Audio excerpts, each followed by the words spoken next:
Hello friends, இன்றைக்கி வீடியோவில் என்ன பார்க்க போகிறோன்னா வீட்டிலே ரெடி பண்ண கம்போஸ்ட் வந்து நம்ம மல்லி செடிக்கு போடலாம். நிறைய மொட்டு வைக்கிறதுக்கு. வீடியோக்குள்ளே போகிறதுக்கு முன்னாடி புதுசாக பார்க்குறவங்க நம்ம சேனலை சப்ஸ்கிரைப் பண்ணிக்கோங்க. வாங்க வீடியோக்குள்ளே போகலாம். மல்லி செடி பாருங்கள்.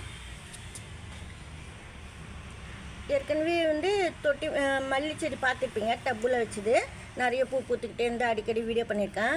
அந்த செடியிலேருந்து கிளை பிடிங்கி நான் இந்த சாமந்தி செடியில் வச்சுட்டேன். இது வந்து நீங்கள் சின்ன மொட்டோடவே கூட கிளை கட் பண்ணி பதியத்துக்கு வச்சிடலாம். பூ பூக்கும், மல்லி மொட்டு கூட பெருசாகும், அதே சமயத்தில் வேரும் பிடிக்கும். கணு பகுதியில் மல்லி கிளை கட் பண்ணி வச்சிங்கன்னா மொட்டோடவே வச்சிங்கன்னா அந்த கிளை வேர் பிடிச்சி சீக்கிரமாக அந்த மொட்டும் பெருசாகி பூ பூக்கும். அந்த மாதிரி கிளை வந்து சாமந்தி செடியில் கூட நான் வச்சுருக்கிறேன் பாருங்கள். நீங்கள் இந்த மாதிரி கூட மொட்டோடு வச்சிடலாம். ஆனால் சின்ன மொட்டோடு வைக்கணும். பெரிய மொட்டு வந்து அப்படி வைக்காமல் ரொம்ப குட்டி மொட்டிலேயே நீங்கள் அந்த கிளை நட்டு வச்சிங்கன்னா மொட்டும் பெருசாகும், பூக்கள் பூக்கும். அதுக்காக சொல்கிறேன். ஏன்னா சீக்கிரமாக வேர் பிடிக்கணுன்னா நீங்கள் அப்படி கூட வைக்கலாம். கணு பகுதியில் கட் பண்ணி வச்சா வேர் பிடிக்கும். இப்போ இந்த மல்லி செடிக்கு தான் நான் எரு கொடுக்க போகிறேன் பாருங்கள். ஏற்கனவே வந்து மொட்டு வரத்துக்கு லிக்விட் ஃபெர்டிலைசர்லாம் கொடுத்துருக்கோம். அதே சமயத்தில் கொஞ்சமாக நான் மாட்டு சாணம் போட்டிருக்கேன். இப்போ கொஞ்சம் கம்போஸ்ட்டும் போடலான்னு இருக்கேன். நம்ம நல்லா எரு கொடுத்தா நல்லா மொட்டெல்லாம் வச்சு நல்லா பெருசாக பூ பூக்கும் மல்லிப்பூக்கள். இங்கே பாருங்கள், இந்த குட்டி பானையில் ஏற்கனவே நான் வந்து கம்போஸ்ட் பண்ணும்போது வீடியோ கூட பண்ணியிருக்கேன். இது 2வது வாட்டி நான் கம்போஸ்ட் போட்டிருக்கேன்.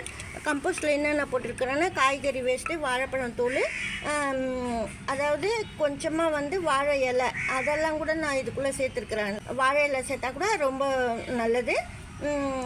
செடிக்கு ஏற்ற சத்தெல்லாம் வாழை இலையில் இருக்கும். அதுக்காக நான் வாழை இலை கூட கீழெல்லாம் போடுறதில்ல, செடிக்குள்ளேயே நம்ம போட்டுடலாம். இந்த கம்போஸ்ட் போடும்போது நிறைய மொட்டு வரும். நீங்கள் ரொம்ப எருவெல்லாம் கூட ரொம்ப ரெடி பண்ணணும் அப்படி இல்லை. ஒரு வாட்டி நீங்கள் காய்கறி வேஸ்ட்டெல்லாம் இந்த மாதிரி சின்ன பானையில் கூட நீங்கள் கொஞ்சம் கொஞ்சமாக டெய்லி வர்றதெல்லாம் ஒரு பானைக்குள்ளே கீழே மண் கொஞ்சமாக ஒரு பொடி போட்டு காய்கறி வேஸ்ட்டெல்லாம் இதுக்குள்ளே கொண்டு வந்து போட்டிங்கனாக்கா கொஞ்சமாக அப்பப்போ பழம்லாம் வாங்குவீங்க, வாழைப்பழம் இதெல்லாம், அந்த மாதிரி தூளெல்லாம் இதுக்குள்ளே போட்டுடலாம். கூடவே வாழை இலை கூட போடலாம். போட்டுட்டு நீங்கள் வந்து மேலே பச்சை இலை கூட நீங்கள் சேர்க்கலாம். பச்சை இலை வந்து ஒரு 10 இலை 20 இலை அப்படி பறித்து போட்டுடலாம் நீங்கள். இல்லை காஞ்ச இலை கூட நீங்கள் ட்ரை லீஃப் கூட சேர்க்கலாம். சேர்த்துட்டு நல்லா மோர் ஊற்றி நல்லா கொஞ்சம் பழைய சாயில் இருந்தால் ஒரு பிடி போட்டு அப்படியே மூடி வச்சிடணும். அதுக்கப்புறமா நீங்கள் 40 டேஸ் கழித்து நீங்கள் எடுத்து பார்க்கலாம். அப்போ நடுவில் வந்து நீங்கள் அப்பப்போ கொஞ்சம் கலந்து விடணும். 10 டேஸ் வந்து அப்பப்போ கலந்து விட்டிங்கன்னா, ஏன்னா ஒரே வாட்டிக்கு மட்டும் நான் சொல்கிறது. இப்போ அப்பப்போ போடாமல் ஒரே வாட்டிக்கு கூட நீங்கள் பண்ணலாம். இல்லை டெய்லி போட போகிறேன்னா நீங்கள் அந்த மாதிரி கூட போட்டுக்கிட்டே வரலாம். சூப்பராக கம்போஸ்ட் ஆகும் பாருங்கள். நல்லா பவுட்ரு மாதிரி கம்போஸ்ட் ஆகிடுச்சு. நம்ம வாழை இலை போட்டதெல்லாம் கூட அந்த மெலிசா இலை மாதிரி இருக்கும் பாருங்க, அதெல்லாம் கூட வாழை இலை தான். ரொம்ப நல்லது வாழை இலை சேர்க்கும்போது. இந்த மாதிரி நல்லா ட்ரை ஆனதுக்கப்புறமா தான் நீங்கள் கம்போஸ்ட் பண்ணணும். ஈரப்பதமாக இருக்கும்போது போடக்கூடாது. ஈரப்பதமாக போட்டிங்கன்னா பிளான்ட்டுக்கு ஆகாது. கொஞ்சம் ஆற வச்சுட்டு நீங்கள் கம்போஸ்ட் போடணும்.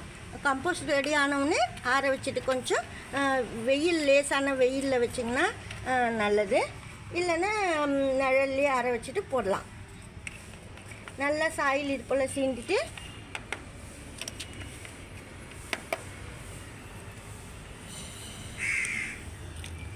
பாருங்கள். இந்த பிளான்ட்டுக்கு வந்து எந்த அளவுக்குன்னா சின்ன பாட்டாக இருந்ததுன்னா ஒரு 2-3 ஸ்பூன் போடலாம். பெரிய பாட்டு நீங்கள் வச்சுருந்தீங்க 12 இன்ச்சு அப்படிலாம் நல்லா 2-3 பிடி அளவுக்கு போடலாம் கம்போஸ்ட்டு. இது சின்ன பாட்டு தான் லிமிட்டாக இருக்கும், அதனால் கொஞ்சமாக தான் போட்டிருக்கேன்.